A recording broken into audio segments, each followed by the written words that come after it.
This weekend, do we even have a National Park Service? Because I sure hope so. Let's take a boat trip out to the Fire Island National Seashore. This barrier island off the south side of Long Island in New York, over the last several decades has become something of a resort spot and a place to frolic in the summer away from stinky hot August New York City. But it has a longer history as part of the seasonal rotation of hunting, foraging, and living locations for the people living in the area before the Europeans showed up. After that, it remained a popular area to fish and hunt and to commit acts of piracy. Wreckers would set up fires on the shore to cause ships to run aground and be plundered. The New York shore around New York Harbor was always treacherous, but this was just insult to injury.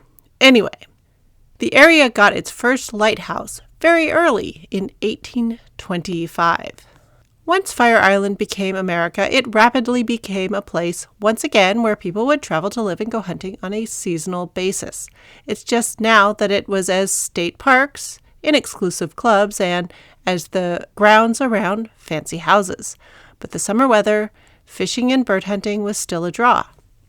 And even today, in the fall, Fire Island is a waterfowl hunting destination in parts, especially on the shores of the smaller islands off the edge of Fire Island proper. One extremely important aspect of Fire Island is its very limited number of roads and the carefully restricted use of motor vehicles, though I worry that the rise of the electric scooter may cut into this. As such, it offers visitors the opportunity to experience distance at foot pace, when you had to carry it all yourself or possibly have your people do it for you. Fire Island is one of those unique places not that far outside the big bad city that lets you get a glimpse of the past, in the landscape, in the wildlife, and in the realities of getting around in a pre-motor-driven world. And the birds and the sunsets are pretty amazing too. Oh yeah, and do go with a camera and a map and a plan. And remember, many parts of the islands are pack it in, pack it out, leave no trace. That means no running water, no garbage service. You are in charge of your own waste collection, transport, and disposal. The lack of 21st century speed and convenience could be seen as frustrating, or as a feature if you're ready for it and make it part of the plan.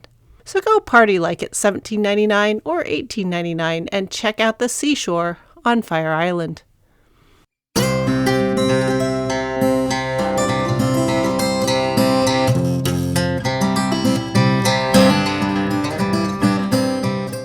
Episode 158. Are you rich enough or poor enough to hunt in early 19th century America? Hello, and welcome to the history of American food. This week, I'll be looking at how the two types of people that hunted in America were about to be joined by a third in the early 19th century. The way these people are divided and how they interacted with those meat sources running and flying wild and free tells us a lot about how the world ran and what obstacles a pre-refrigeration and pre-motor transport world presented to human gallivanting about. And if you'd like to know how red foxes came to the east coast of America, pull up to your place at the table and let's dig in. The first thing you need to know is that our modern concept of 20 miles or even 20 kilometers is very warped in this age of gear-driven wheeled travel. For example, while living in the foothills above Denver at the beginning of the 21st century, I would drive to work every morning, almost 40 miles each way, and think nothing of it. And this was down and then on my way home, up some pretty major hills. Back when we are, at the beginning of the 19th century, 40 miles or 65 kilometers was a long way, not to mention the round trip of 80 miles or 130 kilometers every single day. Travel was different. Even just a few yards outside of a city or village, almost all roads were terrible. There were a few notable roadways like the Pennsylvania, Massachusetts, and New York turnpikes that were generally well maintained, but for the most part, a 40-mile journey meant at the very least 2 days of travel, unless you were truly unbalanced or were a messenger for the government or the military, warranted at least a week's stay before braving the trip back the other way. Canals made this easier, but the true innovation that had everyone's hearts going pitty-pat were the railroads. Sure, lines were developing that took you north and south along the eastern seaboard, and cut down on those horror stories of getting caught in a wayside tavern full of fleas because your carriage bogged down in the mud.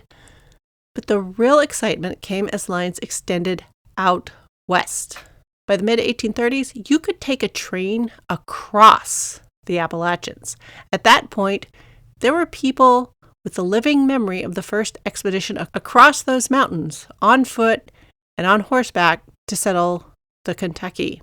And now you could ride on a train not only to Louisville, or you could get all the way to the shores of Lake Ontario or Lake Erie, or all the way out to Columbus in the new state of Ohio, or even out to Indianapolis in the even newer state of Indiana. Something that used to be mostly a one-way trip to go out and find a new home had the possibility of letting you maybe go home and visit the old place. So you're saying, I thought this was an episode about hunting, and here you are talking about transportation. Well, the thing is, it was the arrival of this new mode of transportation that creates this new third category of hunter. See, up until now, for the most part, there were just two distinct types of hunters. Those who did it as part of their regular lives to put food on the table and in the salt barrel for winter.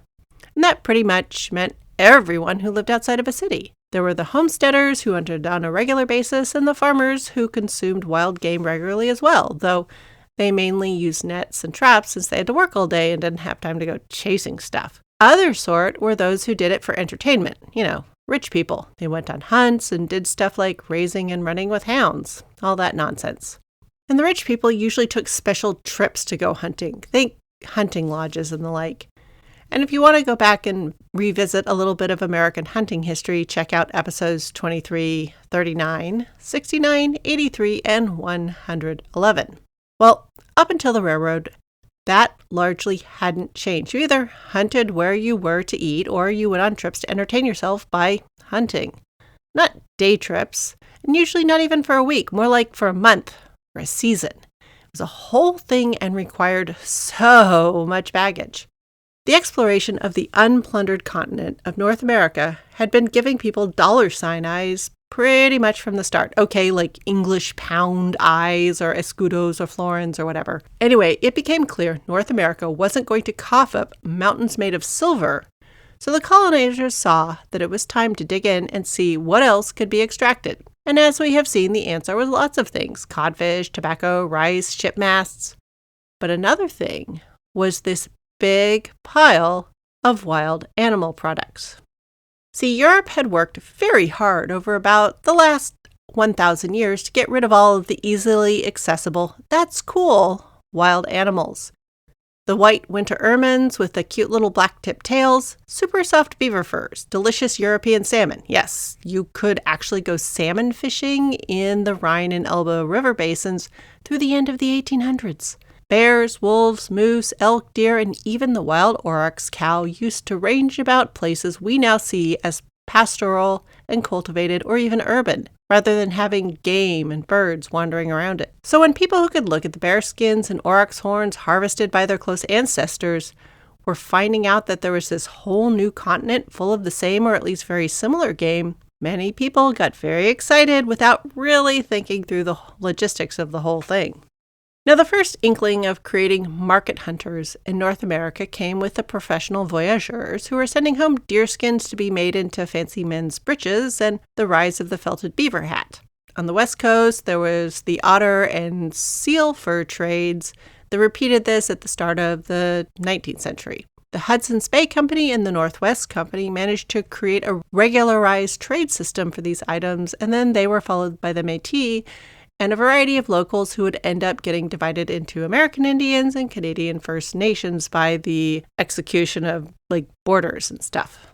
They would take part in the commercialization of pemmican. See episode 110, but the commercial grade pemmican was a food specifically for feeding people out in the wilds and on military campaigns.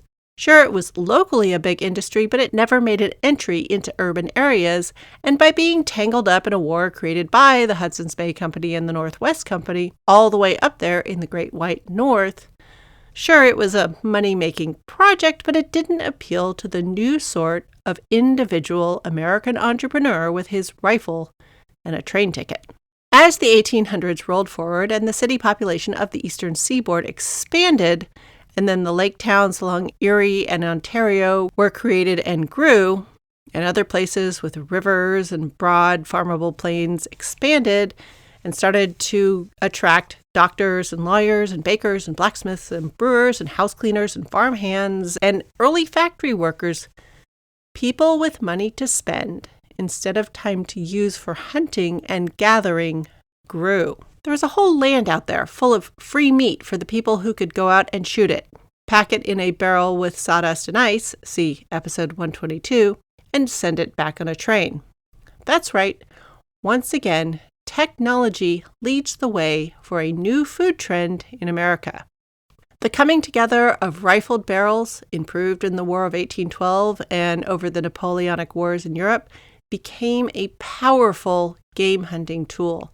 The developing ice industry combined with the growing timber industry meant there was ice to cool things and plenty of sawdust to act as insulation. And the trusty barrel of old was there to hold all the products and transport them, chilled down for transport, on the developing train network.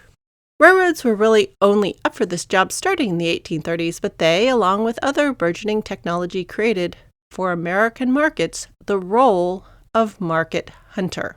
And as railroads and refrigeration spread, the role of the market hunter and then meat and meat products from afar would follow along. Did I mention that canning was getting started as well? Yes, I did. So that means things like canned corned beef, not to mention canned pheasant, are just around the corner. But here we are in the early 1800s, and if I was going to the market and saw this imported game from Kentucky or Ohio in my New York market, what would I do with it?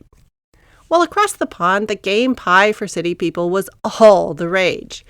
The Victorian styles from over there were also something of the height of fashion over here.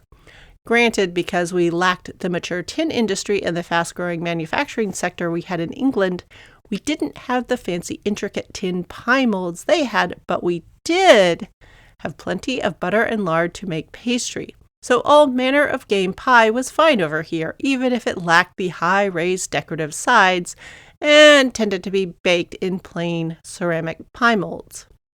While Victorian pies were often a central showpiece and were likely to include multiple types of game, much like the sea pie of last century, for Americans it tended to be a plain-looking pie with one sort of meat.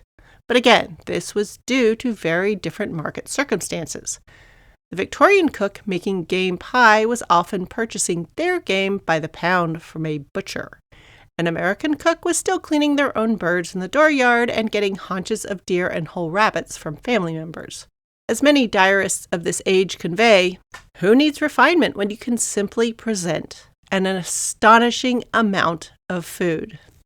At this point in American history, there were plenty of people who lived near or even in a game park left over from the 1700s. And the game parks, be darned, plenty of people were also carving homesteads out of forests, or way out in the new plains where the pronghorns, the mule deer, and the elk were still common, rushing past in herds 3 miles long.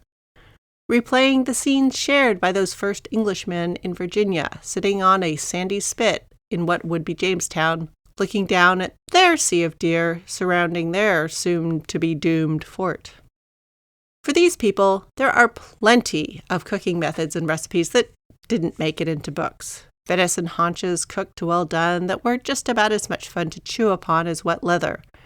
Rabbits boiled in bland, watery stews, and birds nibbled off skewers that were turned by the fire. But for the sort of person who looked up recipes and was looking to serve their guests something more memorable, the game of the Americas presented something of a challenge because, let's be honest, these ungulates running around and eating the native forage and grasses, they were a bit stringy and, for the most part, they lacked fat. So the ways of double cooking from the previous century, that is stewing and then roasting, along with a good wrapping in bacon or threading with a larding needle, that is literally pulling pieces of lard through the flesh from the growing pig industry in the U.S., were all ways to take these well-exercised deer from chewy to acceptable. But let's face it, most of these people were just hunting to get by and get something extra for salting, drying, and smoking for the winter. But there was also a third thing happening. The American expansionist military was looking for something to put into barrels to send out to the forts on the frontiers. Cities were building markets so they could buy birds off a train and sell them to the new people with money in the new cities. A whole new industry started to appear because there was this developing market for game meat.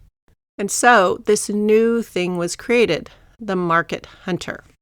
Now, at this point in history, with market hunting being a new thing, if you wanted to make steady money at hunting, you needed to hang out with rich people. And the rich people were interested in fox hunting, along with serving game somebody else shot on their table. Just as it's a yacht for your yacht these days, being a part of a fox hunt across the fields in Virginia or Long Island, New York, or in South Carolina at the start of the 1800s was how you could show that you were winning. That's right, you were a member, or better yet, a founder of a fox hunting club. That meant you had to have money for raising dogs, for raising lots of fancy horses. You had to buy the clothes necessary to properly ride the horses.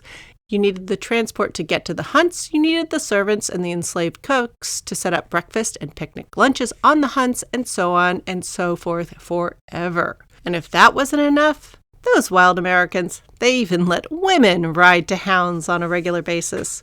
And I can't wait to tell you how those American heiresses who learned how to ride to hounds in the rolling hills of Virginia absolutely upset the English aristocracy at the end of the century. But we'll save that for later. Anyway, what self-respecting English colonist looking to recreate the ways of back home was going to chase around some drab, old, gray American East Coast foxes? Well, apparently not some legendary Maryland tobacco planters from the 1730s. Disappointed with the local foxes, they imported 8 braces, that is, 8 pairs of English reds to liven up the place. And English red foxes apparently spread out from there to make things more colorful for the local hunting scene. Now, if you're saying, but wait, aren't there native red foxes in North America? You're right. But at that point, they were all located outside the Appalachian Wall. Gray foxes cover the entire continent of North America. But there were red foxes out there. So imagine the surprise when fox hunting took up in Kentucky, and boom, there were red foxes already out there. Anyway, ever since then, red English foxes have been lolloping around the eastern seaboard, munching on domestic chickens along with their native gray cousins. Now, the market hunter close to rail lines definitely sent back meat. And this is going to mark the start of the decline of the Canada goose and begin to ring the death knell for the passenger pigeon. But a second sort of market hunter expanded out beyond the rail lines, and these are the ones who specialized in hides. They were part of the otter fur trade with China for sure, but the ones who roamed to the middle of the country using notes from Lewis and Clark expeditions. And they were the ones that would become legend after the Civil War. Much of this information can be found in Richard Rattenbury's fascinating book, Hunting the American West, The Pursuit of Big Game for Life, Profit, and Sport, from 1800 to 1900, that looks at this slow workup to the outright slaughter of the big game of the Great Plains after the Civil War. But he's careful to point out that what feels like something that happened overnight actually took decades to develop. So here we are in the first half of the 19th century while it's developing. Just as with the cod fishermen who felt that they could walk across the cod heads from Boston to London and then suddenly couldn't, they were working up to the same thing with the bison, deer, elk, and other ungulates of the plains. These animals that rolled across the prairies in their literal millions, under skies blackened by flights of birds, were all waving their first farewell as they came into sight of men with rifles who rode in on trains full of barrels of ice. Until I started this podcast, I had never really connected the wiping out of bison and elk and mountain goats and otters and fur seals and cod and oysters and salmon and passenger pigeons, right whales, the quagga, the Tasmanian wolf, and all manner of animal variety and abundance we will likely never see again, to the acquisitive and wasteful attitudes of the 19th century. The change in the numbers of these wild animals on the land, in the sea, and the air cannot be pictured, and is frankly hard to imagine. And it all changed so fast? I mean, they're still animals, but the space taken up by all those others are now filled with cows and pigs and chickens. Easier to handle, sure, but it has created a world altered and less exciting to see.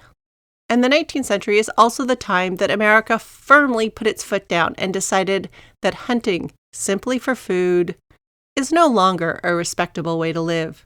Sure, you could certainly do it for entertainment, and many with means or a sense of adventure certainly did. Diaries of men in the 1820s and 30s and 1840s who took boats to California and then expeditions to the Rocky Mountains for either trophies or a livelihood abound. After all, how do you think Theodore Roosevelt got so enamored of Yellowstone Park if people weren't breaking trail and setting up camps and then lodges for him to go visit? The only reason Ansel Adams thought it was worth hauling his tons of glass and acid photographic gear up cliffs is that people had been crawling all over it in pursuit of hides and horns and bringing back stories of the incredible places. To hunt for fun, for bragging rights, and for keeping score was off to a great start. It had a great continuation from its European roots.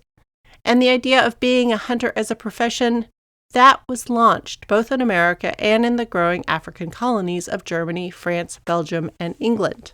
But to continue to hunt as a way of life to supplement farming or just to supply a local community, that was more and more looked down upon. The foraging is for losers who can't farm ideal that arrived with the earliest colonizers continued to grow. In fact, it's interesting that in these days of re-emerging food insecurity now, people are happy to pop out with the advice that, you should just grow your food. But nobody seems to be saying, hey, you could learn to forage and hunt for your food. The attitude lives on. By the start of the 19th century, we already had well established that only rich people can hunt and poor people must hunt, and everyone in the middle should just sort of stay out of it. Though you can pick up something in the market, and we're still more or less this way as a country, which finds us here, coming to the end of season 4. There's steel, there's rising industrial industries, the engine is starting to run trains and ships. There's territorial expansionism. The cost of running a slave economy is catching up with us. Cheaper paper and the power of advertising are all going to challenge the country in ways it never had been before. We are just about to go into a period of actively tearing ourselves to shreds. The promise of the scientific age has landed us on the doorstep of the Industrial Revolution, and America literally doesn't know what to do with itself. And so, one thing that we do is we freak out and we go to war. And not just here, but in Europe as well. Society is literally turning over. And that means I have 1 or 2 more episodes to wrap up season 4, to look at labor and how it's moved around the kitchen, what it means to work in a kitchen, and how food is supplied from the outside. I'll look largely at what the sources of food are now and where do the labor inputs happen. And how has this changed since the 17th and 18th century? And how has building cities changed that, even though most people still live and work in agriculture? This also means if you have particular questions of topics I've skipped over or I've missed something, this is the time to get them to me, because after this, we are once again going to war. And unlike last time, it is a war unlike anything the world has ever seen, especially when it comes to food. Thanks for listening. Any email, questions, or quibbles will continue to reach me at thehistoryofamericanfood@gmail.com. Downloading the episodes helps me know that you're out there, but even better than that are your reviews. Letting more people know that you're listening and enjoying the show helps get the word out. And you want more food and history in your future? Then keep sharing the word. When I started this podcast, I had a plan. And the frame is still out there, but boy oh boy, what goes inside it has morphed over time. And thank goodness. Everyone loves to write about war, except for the food, but we will be going into that. I think it's terribly important for people to understand how badly conflict interrupts plenty. So spread the word about how I'm going to talk about just how bad coffee substitutes can get. Music for this podcast is Finger Olympics by Dr. Turtle, and you can find me on Threads, Insta, and elsewhere as @THOA Food, and all this information is available in the show description.